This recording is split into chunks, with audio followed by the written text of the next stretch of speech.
Good morning everybody.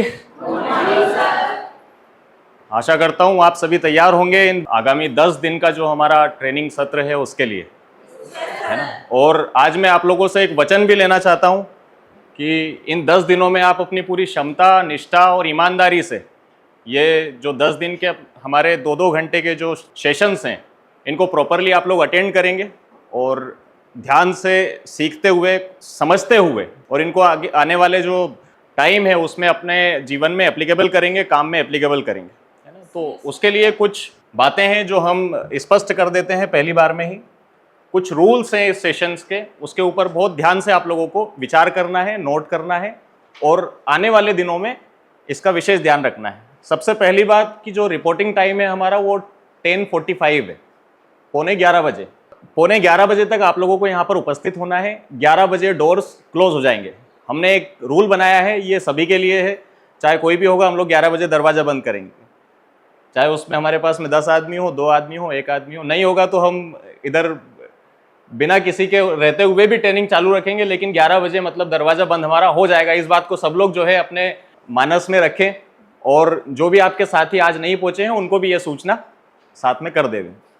दूसरी बात आती है, चलो एंट्री भी हमने कर लिया, फ़ोन्स जो है वो साइलेंट रखना है। इन 2 घंटों में कुछ भी बहुत बड़ा बदलाव दुनिया में होने वाला है नहीं, है ना। आपके फ़ोन ना उठाने से ना प्रधानमंत्री मोदी जी का तबादला होगा, ना कोई परमाणु बम इस देश पे गिरेगा, ना इधर इंदौर के अंदर कोई इमरजेंसी लगने वाली है जिसको आप रोक सकते हो, है ना। और आप फ़ोन अटेंड कर लोगे तब भी जो होना है वो होकर रहेगा। आपके फ़ोन उठाने से कुछ भी बहुत बड़ा बदलाव या बहुत बड़ा चेंजेस होगा नहीं।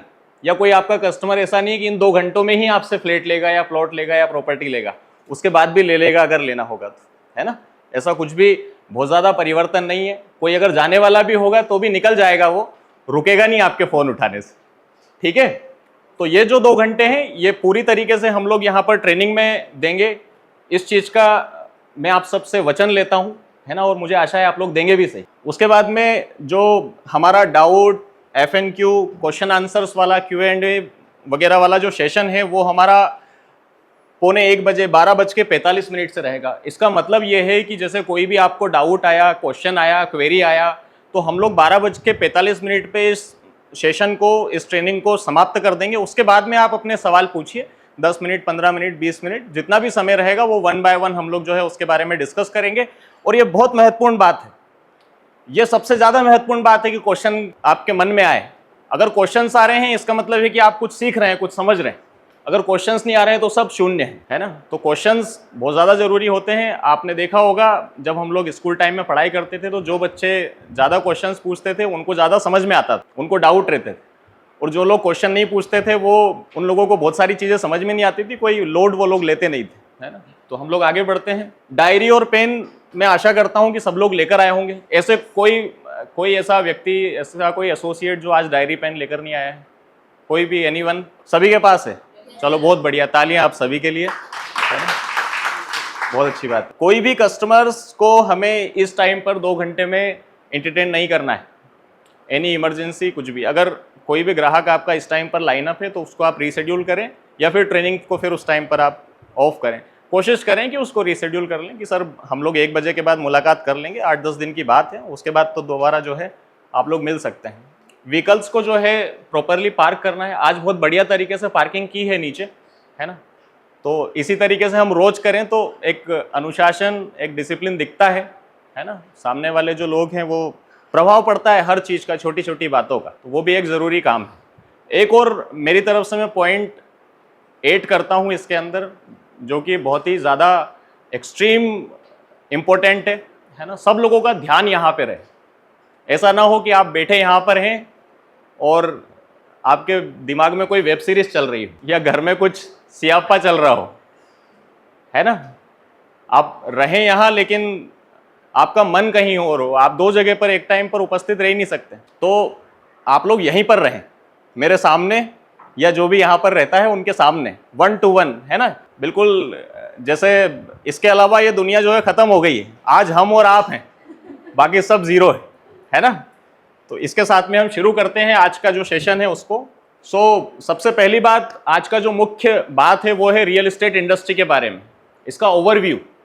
यहाँ पर कई सारे लोग जो है पुराने हैं, जिनको अच्छा खासा समय हो गया है, 3 साल 4 साल 5 साल ज़्यादा भी अनुभव है। कुछ लोग नए हैं जिनको 6 महीना 8 महीना 1 साल का समय हुआ है ना। तो सबसे पहले हम रियल एस्टेट के बारे में बात करते हैं। क्या है real estate? What is real estate? Real estate क्या है? निहारिका मैडम, आपका क्या मत है, क्या विचार है इसके बारे में? बैठ के बताओ। रियल एस्टेट का मतलब वो चीजें जो वो प्रोडक्ट जो हम रियल में किसी की जरूरत को एक्चुअल जरूरत को फुलफिल करते हैं, उसको रियल एस्टेट बोलते हैं। इसके साथ साथ बहुत सारी चीजें पैरेलली हम ग्रोथ करते हैं, मतलब लाइक वाइज जैसे इसमें लिखा हुआ है कि residential commercial and industrial properties जो इंडिया के अंदर है वो भी इसके अंदर ही आती है, रियल एस्टेट के अंदर। Type of properties. बढ़िया, बहुत अच्छे से मैडम ने बताया। मुख्य बात हुई रियल मतलब वास्तविक प्रोडक्ट हम लोग सेल कर रहे हैं, वास्तविक चीज दे रहे हैं। हम लोग कोई इंश्योरेंस नहीं बेच रहे हैं, हम लोग कोई दूसरा प्रोडक्ट जिसको बोल सकते हैं कि जो दिखता नहीं है, विजुअल नहीं हो सकता है, हम लोग इस तरीके का चीज नहीं बेच रहे हैं। हम लोग ऐसी भी कोई चीज नहीं बेच रहे हैं जो खराब हो जाती है आने वाले समय में। हम लोग बेचते हैं रियल वास्तविक प्रोडक्ट, है ना। तो ये जो है इसमें कई सारी चीजें आती हैं, जैसे रेसिडेंशियल आता है, इंडस्ट्रियल आता है, कमर्शियल आता है। इन सब का अपना अपना एक पैरामीटर है, अपनी अपनी परिभाषा है। हम लोगों का जो मुख्यतः काम है वो रेसिडेंशियल प्रोडक्ट में है ना। उसके बारे में हम आगे बात करते हैं। रियल एस्टेट इंडस्ट्री किसी भी देश की इकोनॉमी पर सबसे मुख्य प्रभाव डालती है, क्योंकि ये एक फाइनेंशियली स्ट्रॉन्ग सेगमेंट है। इसका प्रभाव जीडीपी पर, किसी भी देश के प्रोग्रेस पर सबसे ज्यादा पड़ता है। या हम लोग समझे कि कोई 3-4 पैरामीटर हैं तो उसमें सबसे टॉप पर जो है रियल एस्टेट इंडस्ट्री आता है ना।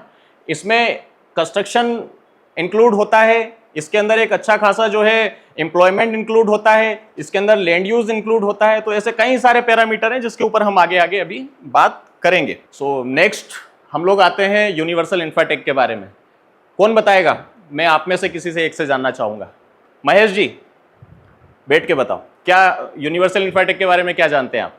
यूनिवर्सल इंफ्राटेक एक ऐसा प्लेटफॉर्म है जहां पर अगर आप एक डिसिप्लिन के साथ रेगुलरली आते हैं आप अपने सारे ड्रीम पूरे कर सकते हैं जो आपने देखे हैं। साथ ही साथ यूनिवर्सल इंफ्राटेक एक रियल एस्टेट। बहुत बढ़िया, शानदार।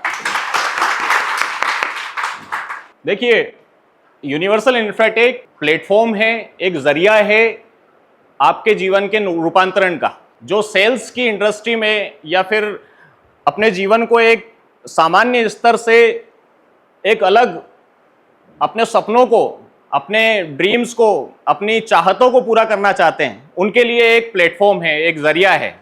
ये किसी ऑर्डिनरी या आम आदमी वाले के काम की बात नहीं है ना। इसको एक दूसरे तरीके से हम लोग समझें कि जैसे एक साधारण आदमी है, नौकरी पे जाता है, 10 से 7 की नौकरी करता है, उसको 30, 40, 50 हज़ार रुपया मिलता है, वो अपना जीवन यापन कर रहा है, बच्चे उसके स्कूल जाते हैं और उसने अपना मेडिक्लेम भी करवा रखा है, लाइफ चल रही है। इसके अलावा कुछ भी एक्स्ट्रा ऑर्डिनरी जीवन में उसके होगा नहीं।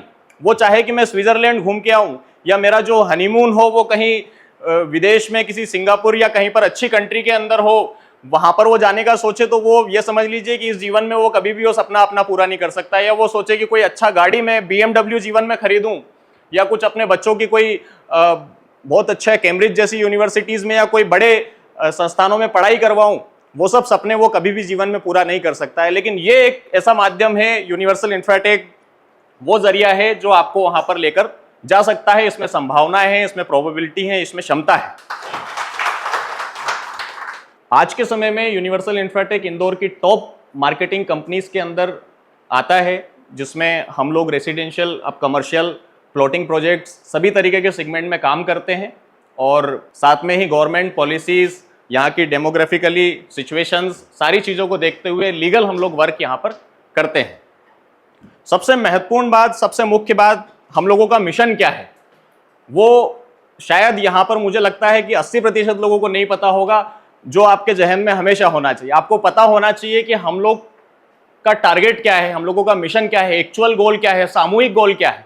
एक हो गया कि सेल करना, लीड लाना, कस्टमर लाना, क्लोज करना, रजिस्ट्रियां करवाना, पेमेंट कलेक्शन करवाना, ये जो है ये तो इसके बहुत छोटे छोटे पहलू हो गए। लेकिन एक हमारा सामूहिक गोल, सामूहिक लक्ष्य क्या है, वो आपको पता होना चाहिए। कौन बताएगा इसके बारे में? बताइए सर।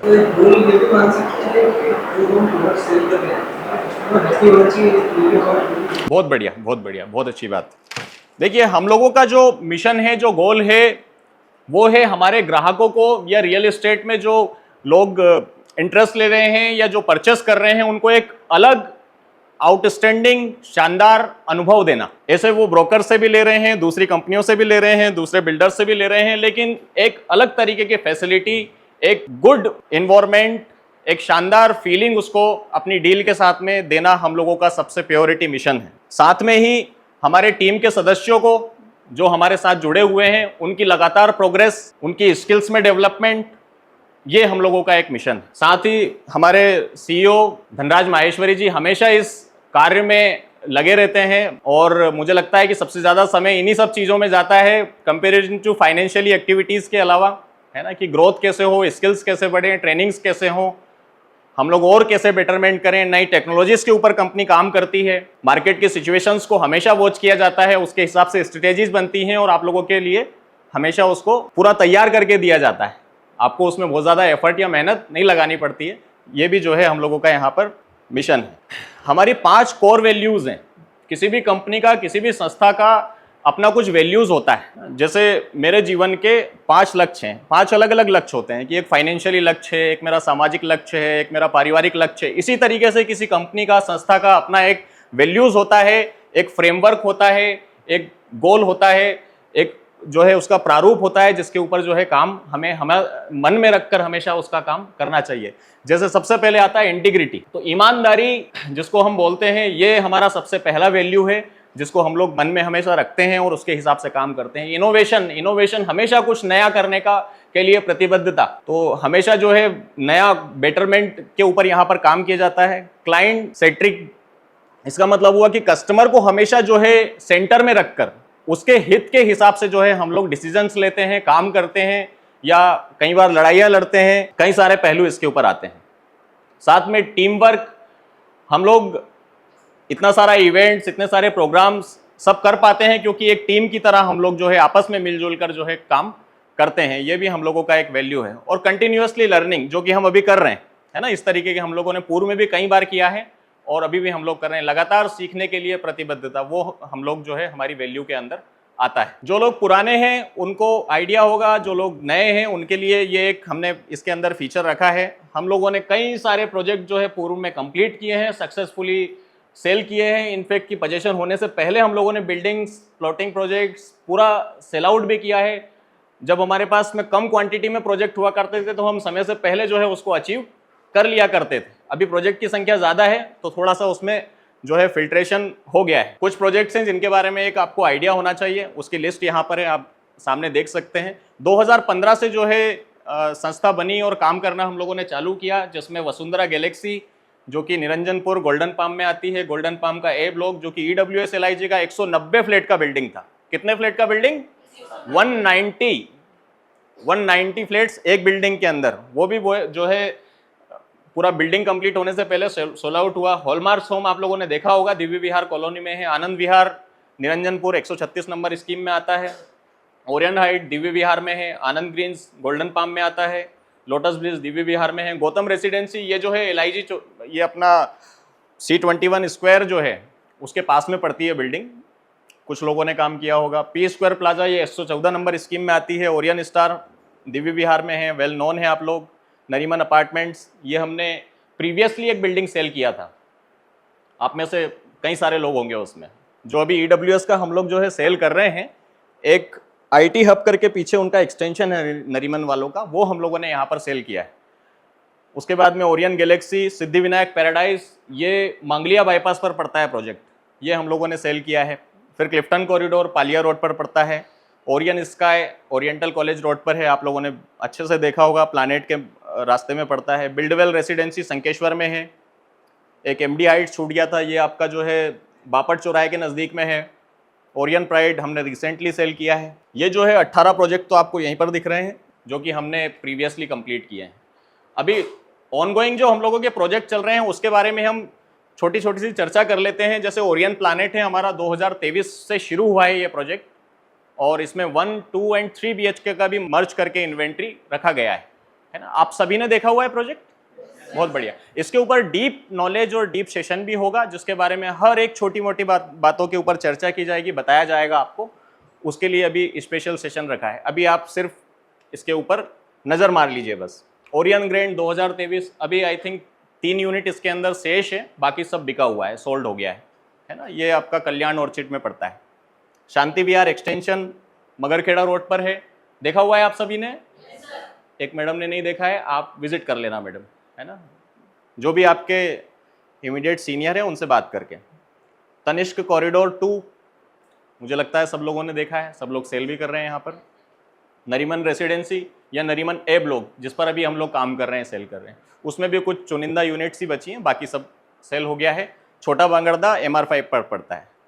ओरियन पार्क ये रेसिडेंशियल प्लॉटिंग प्रोजेक्ट है, जिसमें 600, 800, 850, 1000 स्क्वायर फीट के प्लॉट्स हैं। रजिस्ट्रियाँ चालू हैं, बैंक लोन अप्रूव्ड है और ऑलमोस्ट 2 महीने 3 महीने के अंदर जो है रेडी टू मूव या पोजीशन के लिए तैयार कॉलोनी हो जाएगा। उसके बाद में ओरियन क्राउन आता है। ओरियन क्राउन संकेश्वर सिटी में पड़ता है। Luxurious super quality 2 and 3 BHK के अपार्टमेंट, है ना। इस तरीके का प्रोजेक्ट कभी पहले नहीं हुआ हमारे पास में, जिसमें एक्सक्लूसिव सभी बड़े फ्लैट्स हों, 2-3 BHK की इन्वेंट्री हो। तो उस तरीके का एक शानदार प्रोजेक्ट जो है यहाँ पर बन रहा है संकेश्वर सिटी में। फिर आते हैं हम बिल्डवेल एमिनेंस के ऊपर। 2023 में पिछले साल ये भी शुरू हुआ है। वेल नॉन है, मेन हाईवे टच है, सारी 2 BHK की इन्वेंट्री है और शानदार एमिनिटीज़ वो भी हम लोग अभी रेडी कर चुके हैं। डेमो हमारे तैयार हैं इसके अंदर। अभी इसमें रिसेंटली आवास मेला भी रखा गया था, एक्सपो भी रखा गया था, उसके ऊपर भी काम किया हम लोगों ने। फिर आते हैं प्रीमियम विस्टा के ऊपर, है ना। आपको इधर कॉर्नर में 2 BHK का अपार्टमेंट दिख रहा होगा। ये भी एक यूनिक बिल्डिंग है अपने आप में, केवल 7 फ्लैट एक फ्लोर पर, वो भी इतना बड़ा बिल्डिंग में। टेरिस पर बेहतरीन एमिनिटीज, नीचे कमर्शियल। वॉक थ्रू आप लोगों ने देखा है इसका? वॉक थ्रू को इसको बार बार देखना है ताकि आपके दिमाग के अंदर बैठ जाए कि क्या एक्चुअल में हम लोग दे रहे हैं, और ग्राहक को जरूर दिखाना है। बहुत शानदार वॉक थ्रू है। उसके बाद में आते हैं क्राउन विक्टोरिया सिटी। ये मुझे लगता है कुछ लोगों ने नहीं देखा होगा जो नए हैं। ये भी हम लोगों का एक प्रोजेक्ट है जो कि अभी प्री लॉन्चिंग में चल रहा है। TNCP इसकी अपकमिंग है। इसमें 800, 900, 1100, 1200, 1400 इस तरीके के हमारे प्लॉट्स हैं। कमर्शियल भी प्लॉट्स हैं, रेसिडेंशियल भी प्लॉट है। सुपर कॉरिडोर पर हम लोगों का प्लॉटिंग प्रोजेक्ट है। कोई भी आपका इन्वेस्टर्स ग्राहक इस तरीके का जो है इन्वेस्टमेंट चाहता हो, सुपर कॉरिडोर पर जाता हो, तो आप लोगों को पता होना चाहिए कि हम लोगों का एक प्रोजेक्ट जो है सुपर कॉरिडोर पर भी उपलब्ध है। शांति पैराडाइज है, TNCP आ चुका है, रामा फास्फेट के पास इसकी लोकेशन पड़ती है। इसका भी ग्राफिकल कंटेंट वगैरह सारी चीज़ें आ चुकी हैं, उसको आप देखिए। बहुत बढ़िया प्रोजेक्ट जो है ये भी बन रहा है। 800-900 स्क्वायर फीट के इसके अंदर प्लॉट्स हैं और भी कुछ फीचर एडवांटेज हैं, लाइक ऑटोमेटिक गेट, सभी 30-40 फीट के रोड, ये सारी फैसिलिटीज़, अंडरग्राउंड इलेक्ट्रिसिटी, ये सारे फीचर्स इस प्रोजेक्ट के अंदर आते हैं। मतलब हम लोगों के राइट नाउ अभी 12 प्रोजेक्ट चल रहे हैं। 18 प्रोजेक्ट हम लोग कंप्लीट कर चुके हैं। कितने कर चुके हैं? 18 प्रोजेक्ट हमने कंप्लीट किए हैं और इसका डिटेल आपको मिल भी जाएगा, होगा भी सही आपके पास में, है ना। तो आपको पता होना चाहिए हम लोगों ने कहाँ कहाँ पर क्या क्या काम किया हुआ है, ताकि कस्टमर कभी बैठे, मान लो निरंजनपुर से आया, वो गोल्डन पाम से आया, कि ठीक है सर हम लोगों की कंपनी ने जो है यहाँ पर अभी प्रीवियसली आनंद विहार, आनंद ग्रीन, ए ब्लॉक, वसुंधरा गैलेक्सी, इस तरीके के 3-4 प्रोजेक्ट हम लोगों ने वहाँ पर कंप्लीट किया। तो एक कॉन्फिडेंस बढ़ता है, एक कनेक्शन बिल्ड होता है जब आप उससे सिर्फ प्रोडक्ट के अलावा थोड़ी इधर उधर की भी बात करते हैं, तो आपको एक आइडिया इसके बारे में होना चाहिए। हम लोगों के अपकमिंग प्रोजेक्ट हैं ओरियन लैंडमार्क 1, 2, 3। आप लेके चलिए कि इस तरीके के प्रोजेक्ट इस पूरे जहां बैठे हैं इससे अराउंड 5 किलोमीटर के रेडियस में कोई भी नहीं होगा। इस तरीके के प्रोजेक्ट्स हम लोग लाने वाले हैं। इसमें बहुत सारा commercial space, showroom, shops, market, apartments और भी बेहतरीन एमिनिटीज़ के साथ में ये लेके चलिए कि अभी तक के ओरियन ग्रुप के सबसे बढ़िया, शानदार और लार्जेस्ट प्रोजेक्ट्स में से एक रहेंगे ओरियन लैंडमार्क। इसके भी 3 फेज रहेंगे, 1, 2, 3, ठीक है। ये दिव्य विहार के मेन गेट पर जो प्लॉट्स हैं फ्रंट में, उस पर आएगा commercial planning, commercial plus residential plan. फिर एक और है दिव्य ओरियन टाउन, ये भी अपकमिंग है। अच्छा, तो इसका नाम जो है दिव्य ओरियन टाउन रखा हुआ है। इसी रोड पर मेन उज्जैन हाईवे से मात्र 500 मीटर की दूरी पर एक बेहतरीन प्रोजेक्ट 1 लाख स्क्वायर फीट पर, जिसमें कमर्शियल और रेसिडेंशियल अपार्टमेंट रहेंगे, शॉप्स रहेंगी, शोरूम्स रहेंगे, ऐसे बहुत सारी उसके अंदर एमिनिटीज़ रहेंगी। एक शानदार प्रोजेक्ट जो है आने वाला है, तैयारियां तकरीबन उसकी हो चुकी हैं, वो भी अभी आपको इसी वर्ष में जो है मिल जाएगा, काम शुरू इसका हो जाएगा। पहले मैं आपको हिंदी में पढ़ के बताता हूँ, फिर थोड़ा सा उसके बारे में ब्रीफ करता हूँ ताकि आपको अंडरस्टूड हो चीज़ें, है ना। सबसे पहले व्हाट इज़ रियल इस्टेट। जो लोग नए हैं इसका बेसिक आपको पता होना चाहिए कि आप कर क्या रहे हैं। आप ऐसा नहीं कि यार मैं गया हूँ बस मुझे जो है एक बुकिंग हो जाए, मेरा कुछ पैसा आ जाए और गाड़ी चलती रहे। आपको पता होना चाहिए क्या आप कर रहे हैं, आपको पता होना चाहिए आप क्या नहीं कर रहे हैं। तो आपके लिए बहुत ज़्यादा ज़रूरी है कुछ ब्रीफ नॉलेज रहे। हम लोग हिंदी में चर्चा करते हैं। रियल एस्टेट से तात्पर्य है उस संपत्ति से जिसमें भूमि और उस पर बनी इमारतें, साथ ही फसल, खनिज या पानी जैसे प्राकृतिक संसाधन शामिल हैं। तो रियल एस्टेट का मतलब स्पष्ट है, इसके अंदर इमारतें हो गई, फसल हो गई और जो जमीन से संबंधित बातें हैं उसके ऊपर यहाँ पर बताया गया है। इस प्रकृति की अचल संपत्ति इस वास्तविक संपत्ति की एक वस्तु, इमारतों सामान्य रूप से आवास में निहित हित है। तो कहने का मतलब हुआ कि आवास से संबंधित जो है रियल एस्टेट को मुख्य रूप से मापा जाता है। हिंदी में ज़्यादा टफ पड़ रहा है ये, हम लोग ऐसे ही ब्रीफिंग कर लेते हैं। पोटेंशियल की बात करें हम रियल एस्टेट इंडिया के अंदर, तो आप जैसे हम लोग पर्टिकुलरली जिस शहर में हम लोग अभी काम कर रहे हैं, करेंटली जहाँ पर रह रहे हैं, तो आप लगातार देख रहे होंगे विगत 5-7 वर्षों के अंदर यहाँ पर बड़े बदलाव हम लोगों को देखने मिल रहे हैं। और ये वास्तविक भी है। आप लेके चलिए कि जिन लोगों ने प्रॉपर्टी छोड़ दिया, जो आज से 5 साल पहले ले सकते थे, संभावना थी, लेकिन किसी कारण से उनको कोई प्रोजेक्ट समझ में नहीं आया, दूर लगा, बजट उनका प्लस माइनस रहा थोड़ा बहुत, या कुछ और स्थितियां बनी, लेकिन वो ले सकते थे और उन्होंने निर्णय नहीं लिया और वो ऐसे ही साल दर साल परेशान होते रहे। आज वो बहुत ज़्यादा दुखी हैं, परेशान हैं। और आपको भी कुछ लोग ऐसे टकराते होंगे कि यार उस टाइम पर मेरे को जो है यहाँ पर 2200 रुपये में डीवी विहार कॉलोनी में मिल रहा था, संस्कृति में मेरे को 1700 रुपये में प्लॉट मिल रहा था, या यहाँ पर तो 1200 रुपये में ब्रजधाम में प्लॉट बिक रहे थे, उस टाइम मैंने नहीं लिया, मैं छोड़ के चला गया, मैंने टोकन वापस ले लिया। कुछ लोग ऐसे भी आते हैं कि मेरा जम नहीं पाया, मैंने टोकन वापस ले लिया। तो पोटेंशियल समझ में आ रहा है आपको। लगातार यहाँ पर काम चल रहे हैं, अलग अलग इंफ्रास्ट्रक्चर चल रहे हैं, गवर्नमेंट बहुत ज़्यादा ध्यान दे रही है चीज़ों के ऊपर। पर्टिकुलरली इंदौर की हम लोग बात करें तो इंदौर का जो शहरीकरण है वो, मतलब हम लोग एमपी की अगर बात करें तो एमपी में सबसे ज़्यादा जो शहरीकरण या सबसे ज़्यादा जो एक्सप्लोरेशन हो रहा है वो इंदौर के अंदर हो रहा है। मुंबई की तर्ज पे हो रहा है तकरीबन, जो फैलाव यहाँ पर हो रहा है। कमर्शियल कैपिटल भी इसको बोलते हैं इंदौर को। इसकी मुख्य कारण लेके चलिए कि यहाँ की कनेक्टिविटी, यहाँ के इंफ्रास्ट्रक्चर, यहाँ के जो गवर्नमेंट पॉलिसीज़ हैं वो, है ना, और यहाँ के संसाधन, ये सारी चीज़ें मुख्य रूप से इंदौर को एक रियल एस्टेट के अंदर बूस्टअप देने में काम कर रही हैं लगातार। यहाँ पर कमर्शियल जो उत्पादन है, फैक्ट्रीज हैं, लाइक पीथमपुर हो गया, देवास हो गया, धार हो गया, या सावेर रोड इंडस्ट्रियल एरिया हो गया, इन सभी में बड़े बड़े इंफ्रास्ट्रक्चर लगातार काम कर रहे हैं। और प्रोग्रेस का सबसे जो मुख्य कारण है वो यही है कि यहाँ पर जो है व्यापार, उद्योग, इंडस्ट्रीज, ये सभी जो है भारी मात्रा में है और लगातार बढ़ रही।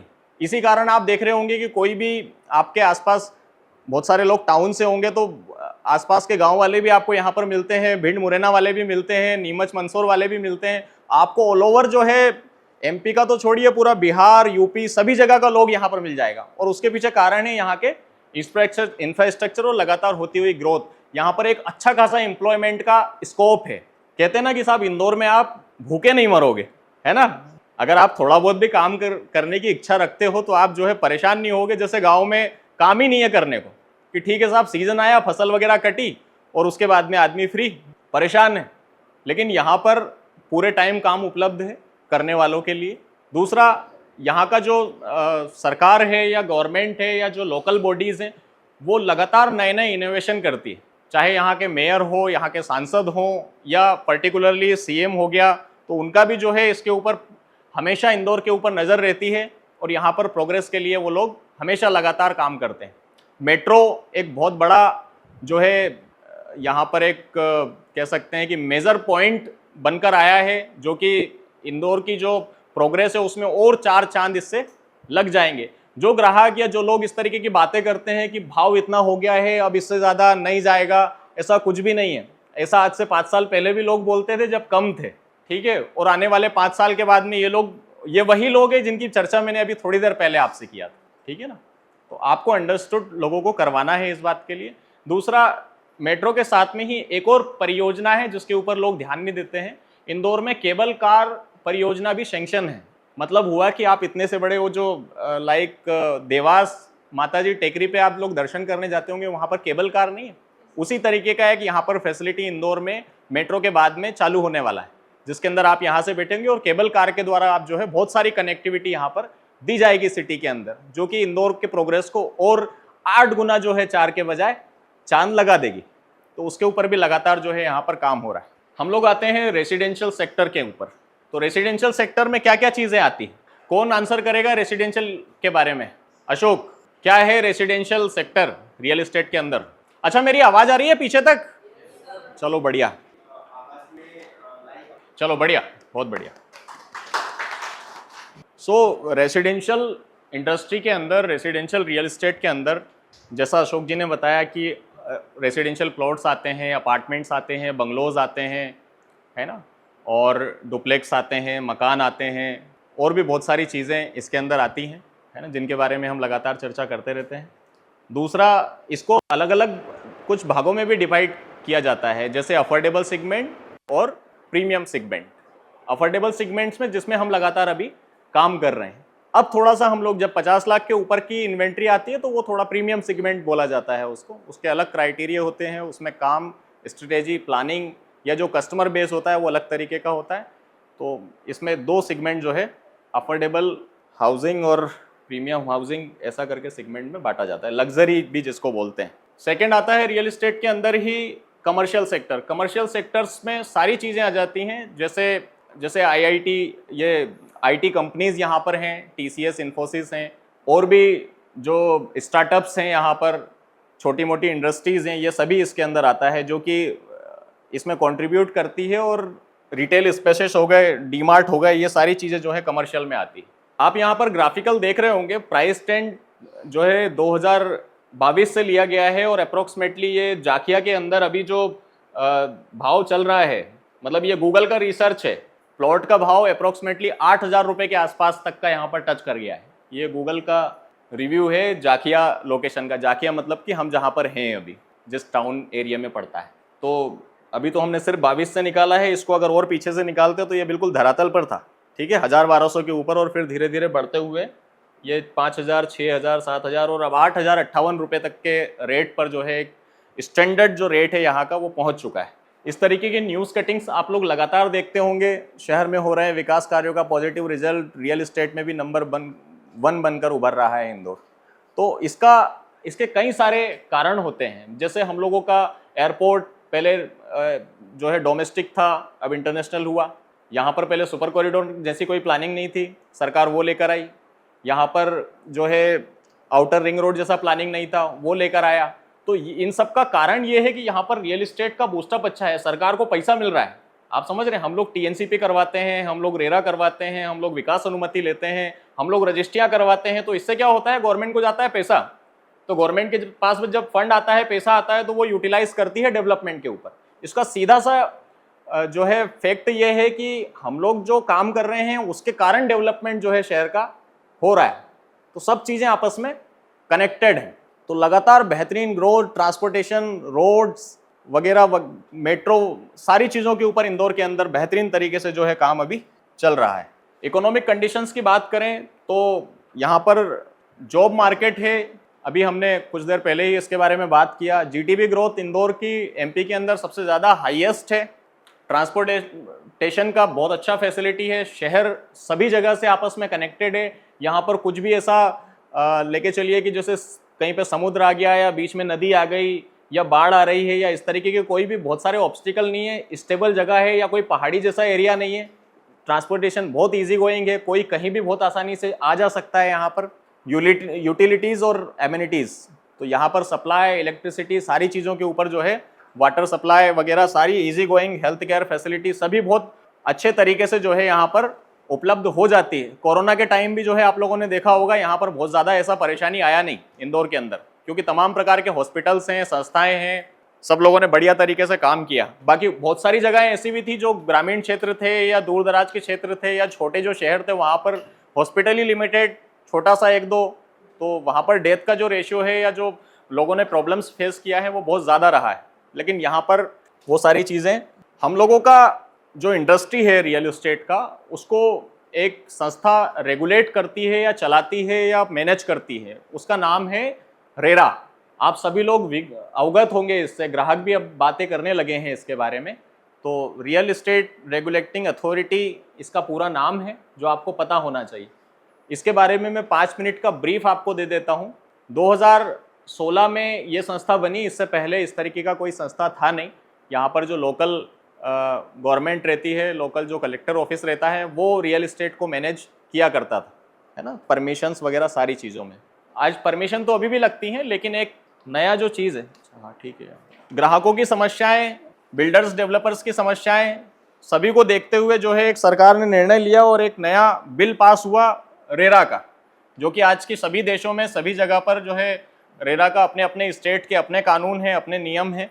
इनफैक्ट कि आप लेके चलिए कि एमपी का जो लॉ है या नियम है वो थोड़ा सा फ्लेक्सिबल है।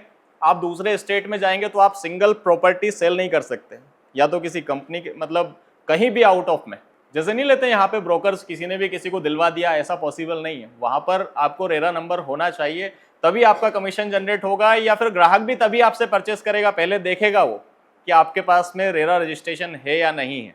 तो इसके बारे में जानकारी होना, इसको समझना बहुत ज़्यादा आवश्यक है। सभी का अपना इंडिविजुअल रेरा रजिस्ट्रेशन हो सकता है, किसी कंपनी का अपना रेरा रजिस्ट्रेशन हो सकता है, किसी प्रोजेक्ट का अपना एक रेरा रजिस्ट्रेशन हो सकता है। उसके अब कुछ चार्जेस रहते हैं, फीस रहती है, 5-5 साल की वैलिडिटी रहती है। तो यदि किसी को करवाना है तो वो भी संपर्क ऑफिस में कर सकता है पर्सनली तौर पे, अदरवाइज कंपनी का तो रहता ही है। तो रेरा का मुख्यतः काम क्या है? पारदर्शिता का काम है। पारदर्शिता का मतलब हुआ कि मान लो ऐसा नहीं है कि ग्राहक ने कंप्लेंट कर दिया रेरा में तो बिल्डर के ऊपर ही सारी बात। बिल्डर भी रेरा में कंप्लेंट कर सकता है कि ग्राहक समय से पैसा नहीं दे रहा है, या ग्राहक समय से रजिस्ट्री नहीं करवा रहा है, या ग्राहक परेशान कर रहा है। रेरा दोनों के लिए एक ब्रिज की तरह काम करता है और सभी को जो है एक समान तरीके से देखता है। जैसे कई बार कस्टमर आपको बोल देगा कि यार मैं रेरा में कंप्लेंट कर दूंगा, तो आपको रेरा के नियम या जो मोटा मोटा जो उसकी ब्रीफ है वो होना चाहिए कि आखिर नियम क्या है, सिस्टम बोलता क्या है, उसके हिसाब से हमें आगे के निर्णय लेने हैं। पॉपुलेशन की बात करें तो पहले एक हम लोग छोटा सा एग्जाम्पल लेते हैं। पहले यहीं पर पॉपुलेशन नहीं था जहां आप बैठे थे, अभी जो है धर्मपुरी के आगे तक में जो है कॉलोनियां बन चुकी, हम लोग लगातार देखते हैं। तो लगातार जो स्कोप, जो डेवलपमेंट आप यहाँ पर देख रहे हैं, इसी तरीके का डेवलपमेंट इंदौर के चारों कोनों में, चारों दिशाओं में चल रहा है। भयंकर तरीके से जो है आबादियां आ रही हैं, लोग आ रहे हैं, मकान बन रहे हैं, डेवलपमेंट चल रहे हैं। पॉपुलेशन जो है अनकंट्रोलेबल है, बंबई की तरह हो रही है इंदौर के अंदर। आप कभी 2 साल पहले किसी जगह जाइए, 2-3 साल पहले, और उसके बाद जाइए तो आपको एक नई जगह जो है वहाँ पर देखने को मिलेगी। मकान बहुत सारे मिलेंगे, कॉलोनियाँ डेवलप मिलेंगी, कई सारी चीज़ें जो है वहाँ पर अलग अलग रहेंगी। फिर इनकम लेवल्स की बात करें तो इनकम जो है यहाँ पर हमेशा अच्छी रही है दूसरी जगहों के कंपैरिजन में, और इनकम ही एकमात्र सोर्स है कि यहाँ पर जो है हाउसिंग या जो हम लोगों का रियल इस्टेट सेगमेंट है उसको भी ग्रोथ इसके साथ में मिल रही है। लोगों की इनकम अच्छी है तो वो लोग प्रॉपर्टी खरीद पा रहे हैं, है ना, बिजनेस में उनको ग्रोथ मिल रही है, पैसा आ रहा है तो वो लोग इन्वेस्ट कर पा रहे हैं, चीज़ों को परचेस कर पा रहे हैं। अगला पॉइंट आता है हम लोगों का मार्केट ट्रेंड्स का, जिसके अंदर कंज्यूमर प्रेफरेंस की बात आती है। तो यहाँ पर जो है ग्राहक लगातार प्रॉपर्टी परचेस करने के लिए आतुर है। यहाँ पर रेंटल की बहुत अच्छी और हमेशा डिमांड रहती है, क्योंकि पॉपुलेशन बढ़ रही है, इकोनॉमिक ग्रोथ है, इंफ्रास्ट्रक्चर है, एम्प्लॉयमेंट है। प्रॉपर्टी टाइप्स में आते हैं तो यहाँ पर सभी तरीके के ऑप्शंस अवेलेबल हैं, अपार्टमेंट्स हैं, विला हैं, कमर्शियल स्पेसेस हैं, सभी तरीके की यहाँ पर जो इन्वेंट्री है वो आसानी से उपलब्ध हो जाती है। Fundamentals of real estate market in Indore, तो इसके बारे में जब हम बात करते हैं तो कुछ फंडामेंटल्स हैं, कुछ चीज़ें हैं जो इफेक्ट करती है रियल एस्टेट को सीधे तौर पर। जैसे मॉर्गेज रेट्स, इसका मतलब हुआ कि जो ROI वगैरह ब्याज के रूप में बैंक लेती है, यदि वो कम रहता है तो परचेस रेट ज़्यादा होता है। नेचुरली है, स्वाभाविक है, लोगों को ब्याज कम लगेगा, इंटरेस्ट कम देना पड़ेगा, पैसा कम देना पड़ेगा, तो वो लोग परचेस ज़्यादा कर पाएंगे। सप्लाई और डिमांड डायनेमिक्स, तो जहाँ पर जिस तरीके के इनकम लेवल के लोग हैं वहाँ पर उस तरीके की यदि इन्वेंट्री उपलब्ध रहती है तो भी सेल परचेस जो है आसानी से हो सकती है, जो कि यहाँ पर है। हमारे पास में जो है मल्टीपल ऑप्शंस रहते हैं, अफोर्डेबल सेगमेंट भी है, 2500 रुपये का भी प्रोडक्ट है, 4000 का भी है, तो हम लोग सभी तरीके के लेवल्स हैं उनको लेकर मैनेज कर लेते हैं। अच्छा ब्लैंक, आप लोग जिस लोकेशन में काम कर रहे हैं या हम जहाँ पर हैं अभी करंट में, वहाँ के बारे में, वहाँ की कनेक्टिविटी के बारे में, वहाँ के इंफ्रास्ट्रक्चर के बारे में आप लोगों को एक डीप और बेहतरीन नॉलेज होना बहुत ज़्यादा ज़रूरी है। आप लोगों के पास में जो खाली समय होता है उसका उपयोग आप यहाँ पर कर सकते हैं। मोबाइल तो वैसे भी चलाते ही हैं, तो उसके बारे में आप रिसर्च कर सकते हैं। गूगल पर, सोशल पर सभी तरीके का जो है कंटेंट उपलब्ध है। मतलब अगर हम लोग बात करें उज्जैन रोड लोकेशन पर 480 से ज़्यादा प्रोजेक्ट अभी करंट में यहाँ पर चल रहे हैं। मतलब अप्रोक्सीमेटली 500 प्रोजेक्ट हो गए। 500 से ज़्यादा प्रोजेक्ट जो है इस लोकेशन पे अभी रनिंग में चल रहे हैं। और प्राइस रेंज स्टैंडर्ड जो है तकरीबन 2500-2600 रुपये से लेके तो 6-6.5 हज़ार रुपये, और इनफैक्ट हमने उस पर अभी ग्राफ में देखा था तो 8,000 रुपये तक का जो है यहाँ पर प्राइस सेगमेंट अवेलेबल। और भी कुछ यहाँ पर ब्रीफ में दिया हुआ है, ये हम लोग अभी समय का प्रचुरता है, इसको बाद में समझेंगे। ये ग्रोथ है यहाँ पर कि पिछले जो है 3 साल में 122% की है, और पिछले 10 साल में 275% तक यहाँ पर गया है। अब हम लोग आते हैं मुख्य पॉइंट्स पर, जो कि इसके बारे में हम लोग कुछ थोड़ा देर का चर्चा करेंगे। आप लोग थके तो नहीं अभी? ठीक है, चलो अभी 10 मिनट के बाद हम लोग एक ब्रेक लेंगे 5 मिनट का। आप लोग रिफ्रेश हो जाइए, फिर वापस से हम लोग इसको कंटिन्यू करेंगे। सो types of properties in real estate, जिसमें एक सेगमेंट आता है अपार्टमेंट का, जिसके ऊपर हम लोग मुख्य रूप से काम करते हैं। हम लोगों के कई सारे प्रोजेक्ट्स हैं, हम लोगों ने कई सारे प्रोजेक्ट्स पर काम भी किया हुआ है, और लगातार हम लोग इस पर काम भी आगे भविष्य में करेंगे। हमारे अपकमिंग प्रोजेक्ट्स हैं, तो इसकी कुछ प्लानिंग होती है, एरिया होता है, कारपेट एरिया होता है, बिल्टअप होता है, सुपर बिल्टअप होता है, एमओएस होता है, एफएआर होता है, ओटीएस होता है। तो ये इन सब चीज़ों के बारे में हम छोटी छोटी सी चर्चा करेंगे।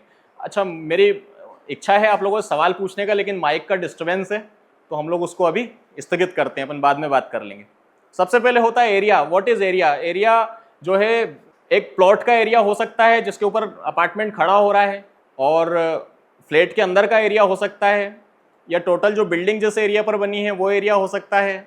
तो एक एरिया को अलग अलग तरीके से परिभाषित किया जा सकता है। ग्राहक जैसा पूछे या जैसा आप बताना चाहते हो वो आपके माइंड में पहले से मेकअप होना चाहिए। कस्टमर ने पूछा कि आपका जो ये अपार्टमेंट है इसका क्या एरिया है, तो उसका सीधा सा सवाल है कि उस लैंड है जो टोटल जिस पर बिल्डिंग बनी हुई है उसका क्या एरिया है। आप फ्लैट का एरिया वहाँ पर नहीं बताएंगे, उसने अपार्टमेंट शब्द यूज़ किया है। वो बोलेगा कि यार ये जो 2 BHK की आपकी प्लानिंग है इसका क्या एरिया है, तब आपको बताना है कि साहब इसका जो है 1200 स्क्वायर फीट का फ्लैट। तो आपको इसके बारे में भी जो है जस्टिफिकेशन होना चाहिए। फिर होती है प्लानिंग। तो प्लानिंग भी इसी तरीके से एक पूरा जो है हमारा फ्लोर प्लान होता है वो होता है, और एक बिल्डिंग का, अपार्टमेंट का अपना एक सेपरेट फ्लैट का अपना प्लानिंग होता है। तो वो भी आपको वाइफरगेट करना पड़ेगा, है ना, कि किस चीज़ की प्लानिंग के बारे में चर्चा चल रही है, बात चल रही है। उसके बाद में आता है कारपेट एरिया। कारपेट एरिया से सीधा सा मतलब है, इसको हम लोग कॉमन भाषा में बोलें तो जिस पर कारपेट बिछाया जा सके, वो एरिया जिस पर कारपेट बिछाए। कारपेट समझते हैं आप लोग?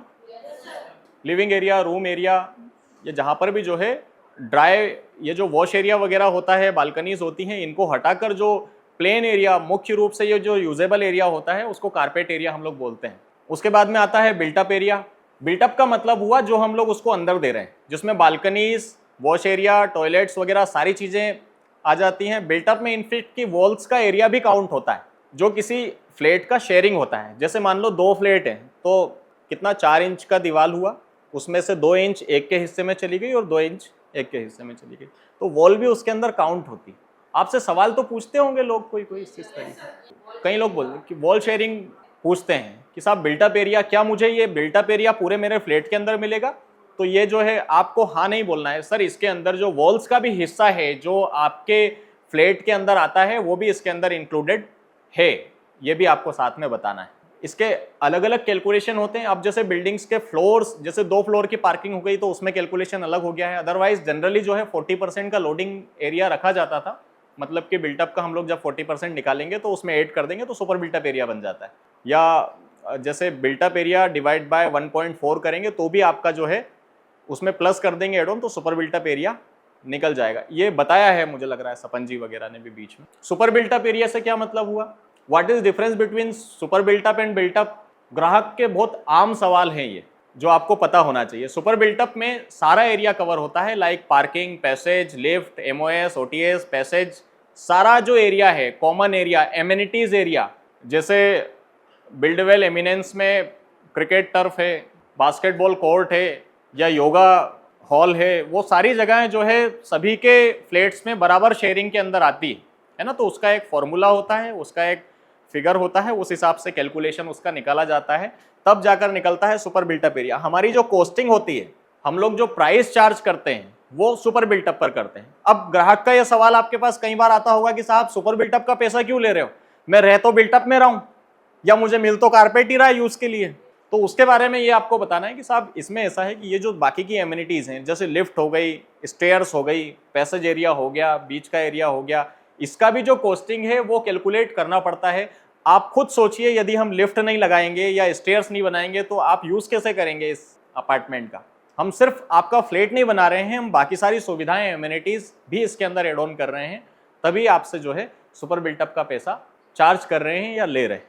ठीक है, इसके बारे में कोई क्वेश्चंस हो भी तो नोट कर लेना, बाद में बात करेंगे। फिर आता है एमओएस। एमओएस किस एरिया को बोला जाता है? जैसे आपने देखा होगा, ये वाला जो एरिया है बीच का, इसको एमओएस बोलेंगे। इसका फुल फॉर्म होता है मार्जिनल ओपन स्पेस। अपार्टमेंट में ही इसका उपयोग किया जाता है। ये जो टर्म्स हैं इनका, तो ये आपको पता होना चाहिए।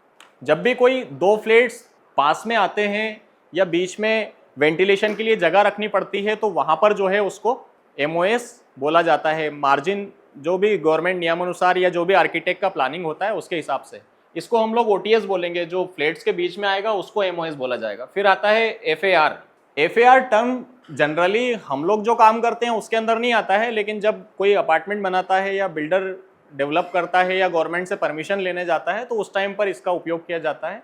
फ्लोर एरिया रेशियो इसका फुल फॉर्म है ना, कि कितने अपार्टमेंट्स की यहाँ पर परमिशन मिल सकती है टोटल लैंड के हिसाब से। मान लो कोई 20,000 स्क्वायर फीट का प्लॉट है, तो उस पर जो फ्लोर का परमिशन मिलेगा वो अलग रहेगा, और कहीं पर 10,000 स्क्वायर फीट का प्लॉट है तो वहाँ पर जो एफएआर रहेगा, गवर्नमेंट के नियमानुसार जो एरिया हम लोग बना सकते हैं या जो वहाँ पर कंस्ट्रक्शन एरिया दे सकते हैं वो अलग रहेगा। तो एफएआर आप लिख सकते हैं फ्लोर एरिया रेशियो, है ना। ये अलग अलग होता है, डिपेंड्स ऑन, अब जैसे वो नगर निगम में है या ग्राम पंचायत में है, कोई बड़ा प्लॉट है या छोटा प्लॉट है, उसके ऊपर डिपेंड करेगा। फिर आता है ओटीएस। ओटीएस का फुल फॉर्म हुआ open to sky.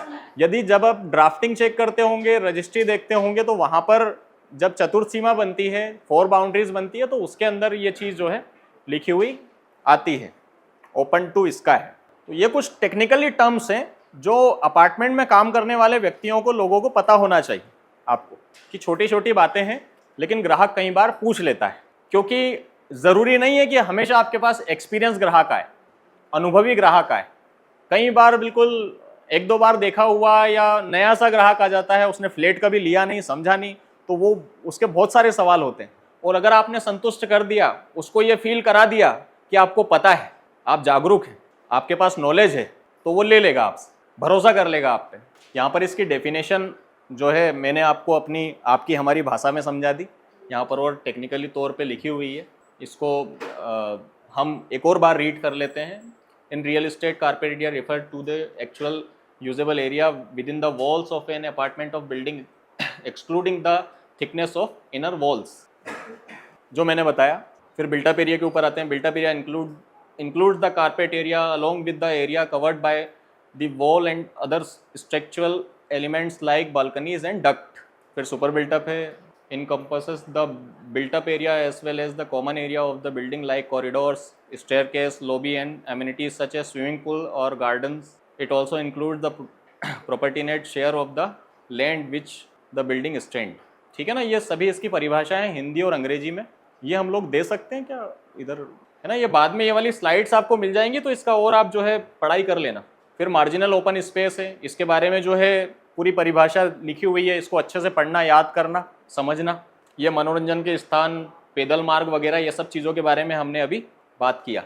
FAR, floor area ratio, ये सब यहाँ पे बताया गया है। ओपन टू स्काई, इसके बारे में हमने बात किया। ओपन टू स्काई से मतलब वर्ड में ही परिभाषा लिखी, ओपन टू स्काई, है ना, स्काई जो है जहाँ से दिख रहा है। फिर नेक्स्ट जो हम लोगों का टॉपिक है वो है टाउनशिप, लेकिन टाउनशिप के बारे में हम बात करेंगे 5 मिनट के बाद। तब तक आप भी रिलैक्स हो जाइए और मैं भी हो जाता हूँ। So again good morning. अच्छा खासा ब्रेक हो गया है सभी का। सो वापस हम लोग अगला जो 1 घंटा है उसके लिए तैयार हैं सभी? बहुत बढ़िया। अब हम लोग चर्चा करने वाले हैं टाउनशिप के ऊपर। टाउनशिप का मतलब हुआ रेसिडेंशियल प्लॉटिंग प्रोजेक्ट, है ना। टाउनशिप, एक टाउन या जो पूरा जिसके अंदर प्लॉट्स होता है, दुकानें होती हैं, लोगों के मकान होते हैं, है ना, घर होते हैं, खाली प्लॉट भी पड़े रहते हैं, ये सारी चीज़ें जो है एक टाउनशिप के दायरे में आती है। ठीक है, उसके कुछ टेक्निकल पॉइंट्स हैं, उसके ऊपर हम लोग अभी बात करेंगे वन बाय वन। ठीक है, तो आगे बढ़ते हैं। सबसे मुख्य जो परमिशन या जिसके बारे में हम लोग बात करते हैं प्री लॉन्चिंग जैसे प्रोजेक्ट में कि साहब टीएनसी आ गया है, तो टीएनसी का मतलब क्या है आखिर में?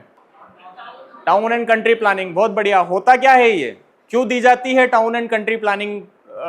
सरकार क्यों परमिशन देती है या लेती है? लैंड की सेफ्टी। बराबर बात, बहुत सही बहुत सही बहुत सही, आप रेडियस में ही हैं। तो सबसे पहले एक बार हम लोग इस पे समझते हैं क्या बोलता है यहाँ पर जो हमें दिया गया है कंटेंट, उस पे। टीएनसीपी का मतलब हुआ town and country planning. Real estate के संदर्भ में टीएनसीपी प्रक्रिया आमतौर पर विभिन्न रियल एस्टेट विकास परियोजनाओं के लिए संबंधित शहर और देश नियोजन प्राधिकरणों से अनुमोदन और अनुमति प्राप्त करने की प्रक्रिया को संदर्भित करती है। इसका मतलब हुआ कि टीएनसीपी पास होने का मतलब हुआ कि जो भी लोकल निकाय हैं, लोकल डिपार्टमेंट हैं, लोकल अधिकारी हैं, सरकारी विभाग हैं, उन सभी से हमें जो है अनुमति इसकी मिल गई है, क्लियरेंस मिल गया है कि यहाँ पर जो है कोई भी डेवलपमेंट या कॉलोनी टाउनशिप जो है बनाई जा सकती है।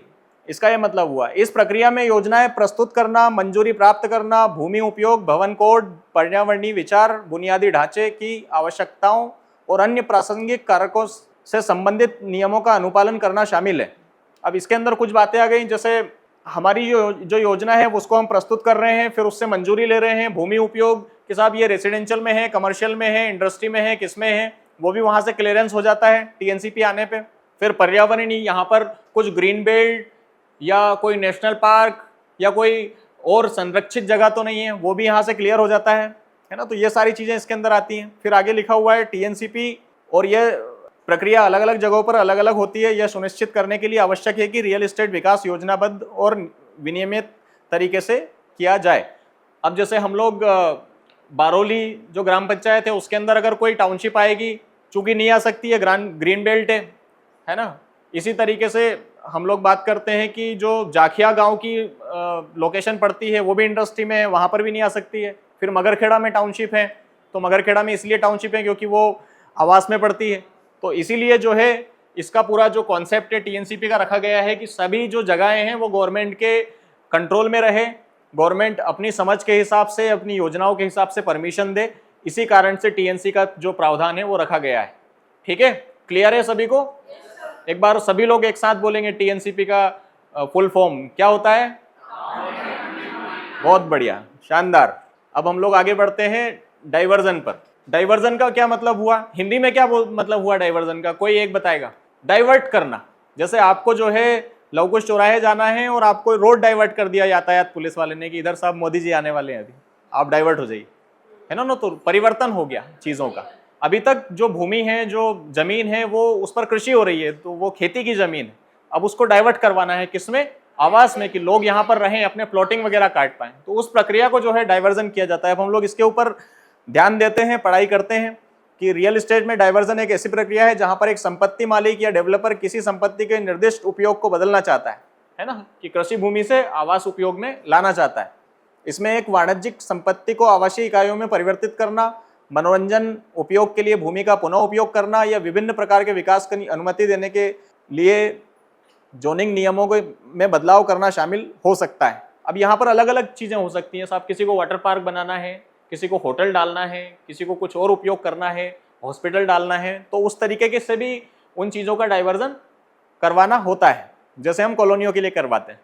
तो डाइवर्जन का लक्ष्य अक्षर बाजार की मांग व नियामक परिवर्तनों के अनुसार संपत्ति के मूल्य या उपयोगिता को अधिकतम करना होता है। ठीक है, आपको समझ में आया डाइवर्जन, है ना। भूमि का परिवर्तन, कुछ लोग ग्रीन भूमि को भी आवास में ले आते हैं, वो उनकी अपनी कलाकारी है ना। तो जनरली जो है कृषि भूमि को हम लोग आवास में कन्वर्ट करते हैं, उसका डाइवर्जन होता है, वो डाइवर्जन की प्रक्रिया है। स्टेप बाय स्टेप चीज़ें होती हैं। सबसे पहले क्या हुआ साहब, टीएनसीपी हो गया, फिर हमने डाइवर्जन करा लिया ज़मीन का। उसके बाद आती है विकास अनुमति किसी भी कॉलोनी या टाउनशिप के लिए। ठीक है, तो हम लोग विकास अनुमति के ऊपर बात करते हैं कि रियल एस्टेट खंड में विकास अनुमति प्रक्रिया भूमि के एक टुकड़े पर किसी भी निर्माण या विकास गतिविधियों को शुरू करने से पहले स्थानीय अधिकारियों से आवश्यक नियामक अनुमोदन को संदर्भित करती है। इसका सीधा सा मतलब हुआ अनुमति, है ना, परमिशन, या इसको इंग्लिश में बिल्डिंग परमिशन भी बोलते हैं, डेवलपमेंट परमिशन भी बोलते हैं। हमने यहाँ पर जो भी सक्षम अधिकारी हैं उनसे अनुमति ले लिया कि साहब अब हमारा काम हम लोग जो है चालू करने वाले हैं। उन्होंने साइन कर दिया हमारे लेटर पर, शर्तें डाल दी कि ये शर्तें हैं साहब, इस तरीके से आपको प्रदूषण नहीं करना है, इतनी आपको सड़क रखनी है, इतना आपको गार्डन रखना है, आपको जो है ड्रेनेज सिस्टम बनाना है, आपको सभी को वाटर प्रोवाइड करना है। उसके अंदर बहुत सारी कंडीशंस लिखी होती हैं विकास अनुमति। तो जो भी वहाँ का लोकल अधिकारी है, जो भी सक्षम अधिकारी है, कलेक्टर है, या जो भी उसके अधीनस्थ अधिकारी है, वो ये सारी शर्तों के साथ में एक अनुमति प्रदान कर देता है कि ठीक है साहब, अब अपना काम जो है आप कॉलोनी का डेवलपमेंट चालू करिए। उसी के ऊपर यहाँ पर बात की गई। इस प्रक्रिया में आमतौर पर समीक्षा और अनुमोदन के लिए संबंधित सरकारी विभाग, नगर निगम को विस्तृत योजनाएं, डिजाइन व अन्य आवश्यक दस्तावेज जमा करना शामिल होता है। अब जब हम विकास अनुमति मांगते हैं तो हमें प्लानिंग देनी पड़ती है कि हम किस तरीके का प्लान कर रहे हैं। फिर वो उसमें देखते हैं, कुछ अगर बदलाव करना है तो वो बताते हैं कि आप ऐसा नहीं ऐसा करिए, गार्डन एरिया यहाँ पर बढ़ाइए, STP का साइज बढ़ाइए, वो सारी चीज़ें यहाँ पर होती हैं। आगे लिखा है, अनुमोदन और सुरक्षा मानकों को पूरा करने के लिए अधिकारी जोनिंग नियमों, बिल्डिंग कोड, पर्यावरण संबंधी विचारों और अन्य लागू कानूनों के आधार पर प्रस्तावित विकास का आकलन करते हैं। एक बार मंजूरी मिलने के बाद डेवलपर निर्दिष्ट दिशा निर्देशों के भीतर अपनी निर्माण परियोजना को आगे बढ़ा सकते हैं। तो सरकार के नियम को हमने फॉलो किया, उनने जो शर्तें दी उनको ओके करा, और फिर हमारा काम जो है यहाँ पर चालू हो गया। इस तरीके से जो है कॉलोनी का प्रोग्रेस आगे बढ़ता है। ठीक है, समझ में आया? विकास अनुमति, जैसे ये विकास है, अपन ने इसको अनुमति दे दिया कि ठीक है भाई जाओ और पेपर साइन करा के ले आओ, है ना। तो इसी तरीके से जो है सरकार ने अनुमति दी कि ठीक है भाई, अब जो है आपका JCB चलाओ, रोड का काम चालू करो, बाउंड्री का काम चालू करो, विकास अनुमति हो गया। विकास अनुमति से रेरा का लिंकअप नहीं है। कई बार कुछ ग्राहक सवाल पूछता है या कुछ एसोसिएट भी सवाल पूछता है कि साहब आपका रेरा आया नहीं और आपने काम चालू कर दिया। तो रेरा एक बात है और विकास अनुमति एक बात। हमारे पास विकास अनुमति आ गया, डेवलपमेंट परमिशन आ गया, तो उसका सीधा अर्थ ही है कि साहब डेवलपमेंट कर सकते हो। रेरा जो है, रेरा जस्टिफाई करता है आपकी सेलिंग को कि साहब आप सेल, ऑफिशियली जो सेल है वो रेरा अप्रूव्ड होने के बाद में कर सकते हो, या रजिस्ट्री या कोई भी एग्रीमेंट, डॉक्यूमेंट, अलॉटमेंट, ये सारी चीज़ें रेरा आने के बाद में कर सकते हो, या बैंक लोन जो है वो बाय डिफ़ॉल्ट ही रेरा आने के बाद में होते हैं। लेकिन विकास अनुमति या जैसे बिल्डिंग के काम हो गया या कॉलोनी का काम हो गया, उससे लिंकअप नहीं है, है ना। उस चीज़ का आप लोगों को ध्यान रखना है। या कोई आपसे सवाल करता है तो ये जो मैंने आपको समझाया है उसको दिमाग में रखते हुए बात आगे करनी है। हमने एक छोटा सा ब्रीफ बात इसके लिए किया था, इसके ऊपर हम थोड़ा सा चर्चा करते हैं। रेरा का मतलब है रियल एस्टेट विनिमय और विकास अधिनियम, जिसे 2016 में भारतीय संसद द्वारा पारित किया गया। रेरा का उद्देश्य भारत में रियल एस्टेट क्षेत्र में पारदर्शिता को विनियमित करना और बढ़ावा देना है। इसका उद्देश्य घर खरीदारों के हितों की रक्षा करना और डेवलपर को अपनी परियोजनाओं का पंजीकृत करने, सख्त दिशा निर्देशों का पालन करने और खरीदारों को उनकी परियोजनाओं के बारे में सटीक जानकारी प्रदान करने की आवश्यकता के द्वारा रियल एस्टेट के लेन देन में निष्पक्ष खेल को बढ़ावा देना है। ठीक है, तो रेरा बोलता है कि आपको आपके ग्राहकों को सही जानकारी देनी, एक्यूरेट जानकारी देनी। आपको कोई भी ऐसी जानकारी नहीं देनी है जो आप वास्तविकता में नहीं दे पा रहे हैं। और ट्रेनिंग का भी यही उद्देश्य है कि आप बराबर और सही चीज़ डिलीवर करें अपने ग्राहकों को, कस्टमर्स को, है ना, लोगों को, सभी को। आगे लिखा है, रेरा कानून के क्रियान्वयन की निगरानी के लिए प्रत्येक राज्य और केंद्र शासित प्रदेश में नियामक प्राधिकरण भी स्थापित है। तो हमारा जो रेरा है उसका हेड ऑफिस कहाँ पर है? कहाँ पर है? भोपाल में। मुख्यतः सभी जितने भी हेड ऑफिस हैं सरकारी विभागों के, वो भोपाल में ही हैं, क्योंकि भोपाल हमारी राजधानी है। बहुत बढ़िया, आगे बढ़ते हैं हम लोग। बिल्डिंग परमिशन, अभी जैसे हमारा एक प्रोजेक्ट है, किसी को भी ले लीजिए, तनिष्क कॉरिडोर फेज 2, क्या इसमें बिल्डिंग परमिशन है? नहीं है। क्लिफ्टन कॉरिडोर था हमारा प्रोजेक्ट, क्या उसमें बिल्डिंग परमिशन है? अभी आ गया है ना। तो बिल्डिंग परमिशन भी एक परमिशन होती है। इसके ऊपर हम चर्चा करते हैं कि भवन निर्माण अनुमति, जिसे निर्माण परमिट या बिल्डिंग परमिट के रूप में जाना जाता है, किसी भवन या संरचना के निर्माण, नवीकरण या परिवर्तन के लिए स्थानीय सरकारी अधिकारियों या संबंधित नियामक निकायों द्वारा दी गई एक आधिकारिक मंजूरी है। तो जैसे आपने प्लॉट लिया और उसके लिए आप परमिशन लेने नगर निगम में जाते हैं, ग्राम पंचायत में जाते हैं, उसी तरीके से पूरे कॉलोनी की एक सेंट्रली परमिशन आती है ना, जिसको बिल्डिंग परमिशन बोला जाता है। ऑफिशियली इसके बेस पे ही कंस्ट्रक्शन के लिए लोन जो सैंक्शन होता है वो इसके बाद ही बैंक रिलीज करती। आगे लिखा है इसमें, यह अनुमति सुनिश्चित करती है कि प्रस्तावित निर्माण परियोजनाओं स्थानीय बिल्डिंग कोड, जोनिंग नियम, सुरक्षा मानकों और अन्य कानूनी आवश्यकताओं का अनुपालन करती है। इसमें आमतौर पर समीक्षा के लिए विस्तृत योजनाएं, विनिर्देश प्रस्तुत करना, किसी भी आवश्यक शुल्क का भुगतान करना या किसी भी निर्माण कार्य को शुरू करने से पहले अनुमोदन प्राप्त करना शामिल है। इसका मतलब हुआ सीधा सा कि अगर कुछ भी सरकार के पास आपका ड्यू है तो सरकार यहाँ पे आपका जो काम है वो रोक सकती है। जैसे EWS LIG की रजिस्ट्रियाँ हो गया, है ना, या कॉलोनी को कंप्लीट करना हो गया, जो भी नेसेसरी आवश्यक चीज़ें हैं, लाइट, रोड, ड्रेनेज सिस्टम, ये सारी चीज़ें जब बिल्डिंग परमिशन दी जाती है तो उस टाइम पर आधिकारिक तौर पे कुछ गवर्नमेंट के अधिकारी आते हैं कॉलोनी सेल से और वो चेक करते हैं कि वास्तव में ये काम हुए हैं या नहीं हुए, उसके बाद ही रिलीज करती। वही बात यहाँ पे दी गई है कि सरकारी मानकों को यहाँ पर पूरा उपयोग किया गया है, नहीं किया गया है, ये सारी चीज़ें हैं। आगे हम लोग चलते हैं। भवन निर्माण की अनुमति प्राप्त करने में विफलता के परिणाम स्वरूप कानूनी दंड हो सकता है और अनधिकृत संरचना को ध्वस्त करने व संशोधित करने की आवश्यकता हो सकती है। जैसे फॉर एग्जांपल नक्शे में गार्डन का एरिया एक पोर्शन में बताया, वहाँ पर गार्डन ना बना के कुछ और क्लब हाउस बना दिया या कुछ और ऐसी कोई चीज़ कर दी जो सरकार के संज्ञान में नहीं है या हमने हमारी प्लानिंग में, नक्शे में नहीं दिया है, तो वो यहाँ पर गवर्नमेंट जो है उसको स्टेबल कर सकती है, रोक सकती है। जैसे STP नहीं बनाया आपने और कॉलोनी काट दिया, पूरा डेवलप कर दिया, STP प्रॉपर बनाया नहीं है, तो बिल्डिंग परमिशन रुक जाती है। बहुत सारी जगह पर इस तरीके का काम हुआ है। जैसे इलेक्ट्रिसिटी का काम ही नहीं हुआ कॉलोनी में और बिल्डिंग परमिशन के लिए आवेदन लगा दिया, तो यहाँ पर कॉलोनियाँ जो है मतलब गवर्नमेंट जो है परमिशन रोक देती है। तो बिल्डिंग परमिशन मुझे लगता है आप लोगों को समझ में आ गया होगा। ये स्टेप है हमारा जब कॉलोनी ऑलमोस्ट कंप्लीशन की ओर होता है उस टाइम पर। अब आते हैं हम EWS LIG पे। इसके बारे में भी एक अपना एक अलग से सेशन रखा गया है, बाकी हम लोग छोटी मोटी बात यहाँ पर करते हैं। रियल एस्टेट सेगमेंट में EWS का मतलब आर्थिक रूप से कमजोर वर्ग है और LIG का मतलब निम्न आय समूह है ना। EWS का मतलब हुआ इकोनॉमिकली वीक सेक्शन, यहाँ पे लिखा भी हुआ है, ये देखिए, इकोनॉमिकली वीकर सेक्शन इसका फुल फॉर्म होता है ना। कई बार ग्राहक जो है पूछता है और है छोटा सा सब्जेक्ट लेकिन कन्फ्यूजन बहुत सारे हैं। तो इकोनॉमिकली वीकर सेक्शन EWS होता है। इसके कुछ इनकम क्राइटेरिया होते हैं। LIG लोअर इनकम ग्रुप होता है, इसका कुछ इनकम क्राइटेरिया होता है, वो सभी आपसे चर्चा किया जाएगा। आगे हम लोग पढ़ते हैं। इन शब्दों का उपयोग अक्सर आवास विकल्प और लाभ प्रदान करने के उद्देश्य आबादी के विभिन्न वर्गों में उनके आय के स्तर पर आधार पर वर्गीकृत करने के लिए किया जाता है। कहने का मतलब ये हुआ कि EWS LIG रखती क्यों है सरकार? वो इसलिए रखती है कि जो लोअर इनकम वाले लोग हैं, जो कम इनकम वाले लोग हैं, उनको भी एक अच्छी कॉलोनियों में, अच्छी टाउनशिप में रहने का मौका मिले। तो उसके लिए कुछ एक प्रतिशत होता है, 3% के आसपास का एरिया वो छोड़ा जाता है और उस पर EWS की LIG की इन्वेंट्री निकाली जाती है। अच्छा, EWS LIG का लिंकअप राशन कार्ड कौन सा, वो येलो वाला, ब्लू वाला राशन कार्ड, गरीबी रेखा, नगर निगम या प्रधानमंत्री आवास योजना वाली प्रॉपर्टी, उससे नहीं है, ठीक है। ये एक प्राइवेट प्रॉपर्टी है, बस कुछ शर्तें होती हैं, कुछ डॉक्यूमेंटेशन होता है जो इसमें करना रहता है और उसके बाद हम लोग रजिस्ट्री कर देते हैं। जैसे अभी शांति विहार की हम लोग कर रहे हैं रिसेंट में, अगर हम लोग आपको उदाहरण दें तो, ठीक है। तो इसका जो है टाई अप होता नहीं है सरकार के साथ, ठीक है। ये कम आय वाले हैं, इसके बारे में बाद में बात करेंगे। फिर एक और चीज़ नया है, आपको कम जानकारी है शायद इसके बारे में, इसको बोलते हैं कंप्लीशन सर्टिफिकेट। अब सब TNC आ गया, डाइवर्जन हो गया, विकास अनुमति आ गई, रेरा आ गया, बिल्डिंग परमिशन आ गई, उसके बाद फाइनल जो होता है ये बिल्डिंग के अंदर भी मिलता है और टाउनशिप के अंदर भी मिलता है।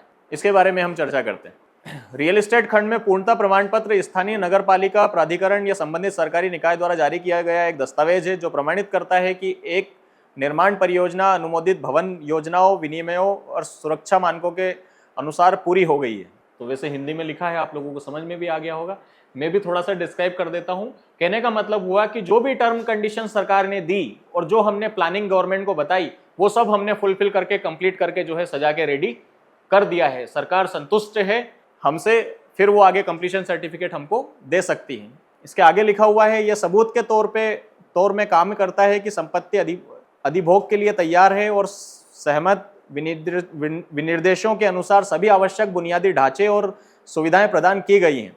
आगे लिखा है इसमें उपयोगिता कनेक्शन, अधिभोग परमिट प्राप्त करने और संपत्ति के स्वामित्व को स्थानांतरण करते समय कानूनी उद्देश्यों के लिए प्रमाण पत्र आवश्यक होता है। हाँ, पोजीशन के लिए रेडी है, इसका एक ये भी मतलब होता है। और जो डेवलपर होता है उसका काम यहाँ पर खत्म हो जाता है यदि वो कंप्लीशन सर्टिफिकेट ले आया है। है ना, उसकी जो भी रिस्पॉन्सिबिलिटी है, जो भी उसको डेवलपमेंट करना है, यदि उसके पास में यह सर्टिफिकेट है तो वो बता सकता है सरकार को, या कोई उस पर क्लेम करता है तो वो बता सकता है कि साहब मैंने कंप्लीट मेरी तरफ से कर दिया है, मेरे पास कुछ बचा नहीं है इसमें करने को, ठीक है ना। तो ये सारी बातें इसके अंदर है।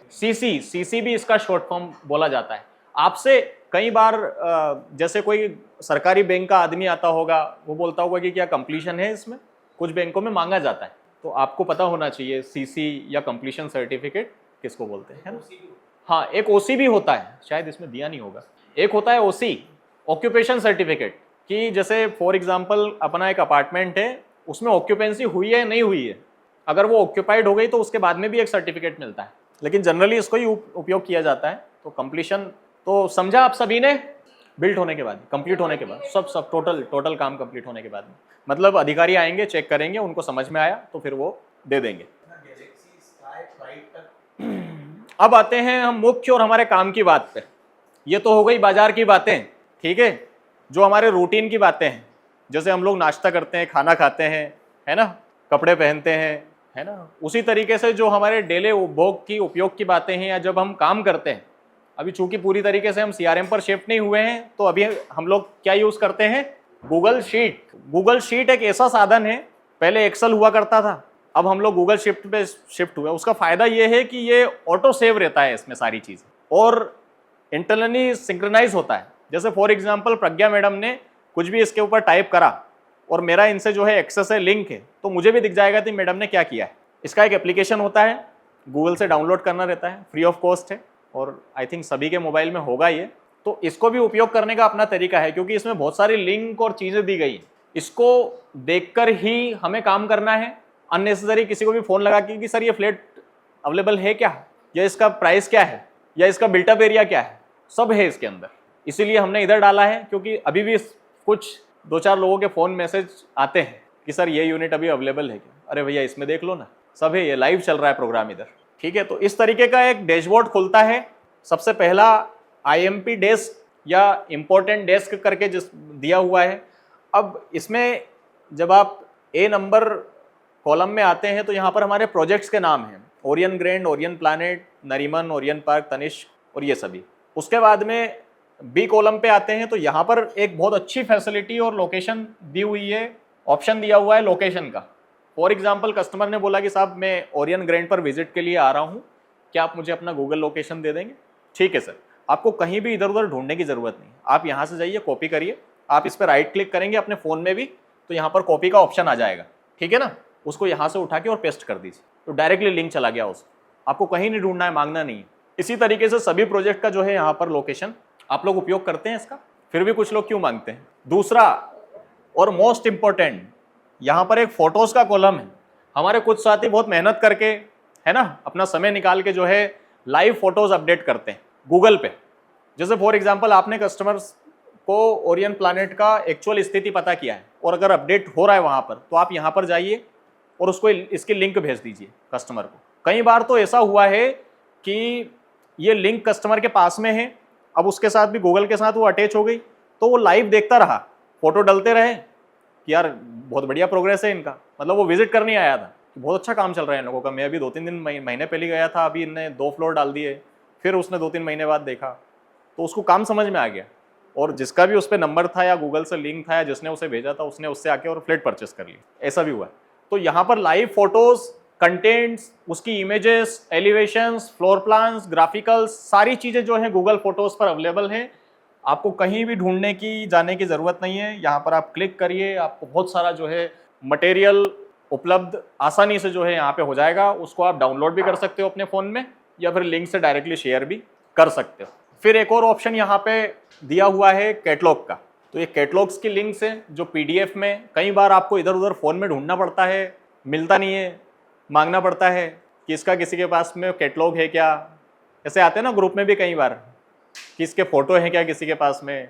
ये सारी चीज़ें यहीं पर उपलब्ध है आपको। जैसे फॉर एग्जांपल पूरी दुनिया जो है भगवान को बाहर ढूंढने में लगी हुई है, अंदर ही बैठा है, दिया तले अंधेरा, दिया सब तरफ उजाला तो कर देता है, उसके नीचे अंधेरा है। तो ये वही बात है, इसमें बहुत कुछ है। यहाँ पर कैटलॉग दिए हुए हैं, आप PDFs डायरेक्टली यहाँ से शेयर कर सकते हैं, भेज सकते हैं, डाउनलोड कर सकते हैं, ये भी इसके अंदर फैसिलिटी। एक और इसमें कॉलम हमने डाला है इसको इसके ऊपर काम चल रहा है, लाइक वॉक थ्रू की लिंक भी इसके अंदर डाल दें आपकी सुविधा के लिए। वो भी कई लोगों को मिलता नहीं है ना, ग्राहक पूछता है फिर ढूंढना पड़ता है। और दूसरे इतने सारे ग्रुप्स, फैमिली के फोटोज और इतना सारा जोक्स और वीडियो रील्स, इन सब से मोबाइल वैसे ही इतना खचाखच भरा रहता है कि वो उबलता है क्या उसमें से, और काम की चीज़ मिलती नहीं है ना। इसलिए यहाँ पर जो है वीडियो कंटेंट का ऑप्शन दिया हुआ है। सेम कुछ लोग रेरा नंबर मांगते हैं, वैसे तो आप साइट पे जाके डायरेक्टली रेरा की साइट पे जाके किसी भी प्रोजेक्ट का नाम डालिए हो जाएगा, लेकिन उतनी भी मेहनत करने की आवश्यकता नहीं है। वो भी यहाँ पे उपलब्ध है। रेरा नंबर आप यहाँ से डायरेक्टली कस्टमर मांगता है तो कॉपी करके भेज दीजिए। फिर आगे आते हैं हम लोग पेमेंट प्लान। तो कई लोगों को समझ में नहीं आता है कि पेमेंट प्लान क्या है, क्या बताना है ग्राहक को कि साहब कोटेशन बना के दीजिए, क्या पेमेंट लगेगा अभी इसमें। तो सब यहाँ पे स्पष्ट है, इसमें बने हुए हैं पेमेंट प्लान सभी के। यहीं से उसको डाउनलोड करिए और सेंड कर दीजिए कि सर देख लीजिए, इस तरीके से पेमेंट आपको आगे का देना है। एक और चीज़, जब भी आप बुकिंग ले रहे हैं अंडर कंस्ट्रक्शन प्रोजेक्ट के अंदर, ये चूक अक्सर देखी जाती है। हमेशा अगर अंडर कंस्ट्रक्शन प्रोजेक्ट में बुकिंग ले रहे हैं तो पेमेंट प्लान का प्रिंट निकाल के कस्टमर का साइन उस पर ज़रूर लेवें। ग्राहक कल से बोल देगा कि मेरे को बताया ही नहीं कि आपको ऐसा स्लेब वाइज पैसा देना है या लिंक वाइज पैसा देना है या काम चलेगा ऐसा पैसा देना है, मैं तो अपने हिसाब से दूंगा, कुछ भी बोल सकता है। आपके पास यहाँ पर रिटर्न में रहेगा कि साहब ये देखिए हमने पेमेंट प्लान पर आपसे साइन करवाया है, इस तरीके से आपको आगे आगे का पैसा देना है। फिर आगे दिया हुआ है डिमांड, तो कितना कितना डिमांड है या कितना कितना पैसा लेना है वो भी यहाँ पे स्पष्ट रूप से है। फिर भी लोग पूछते हैं, इसीलिए ये यहाँ पे रखा है कि साहब आप जागृत हो जाइए, जागिए, परमात्मा आपके अंदर ही है, आप सब सक्षम हैं और सब कुछ कर सकते हैं, और एक जादुई चिराग पास में ही है। एक और गाइडलाइन के भी सवाल आते हैं, तो गाइडलाइन भी यहाँ पे दी हुई है। अच्छा, कितने लोग हैं ईमानदारी से हाथ खड़े करना कि ये सब चीज़ों के ऊपर बहुत गौर से कभी वॉच किया है क्या? वहीं से लेते हैं, बढ़िया। नहीं, बहुत सारे लोग नहीं लेते हैं मैडम, उनके लिए रखा है।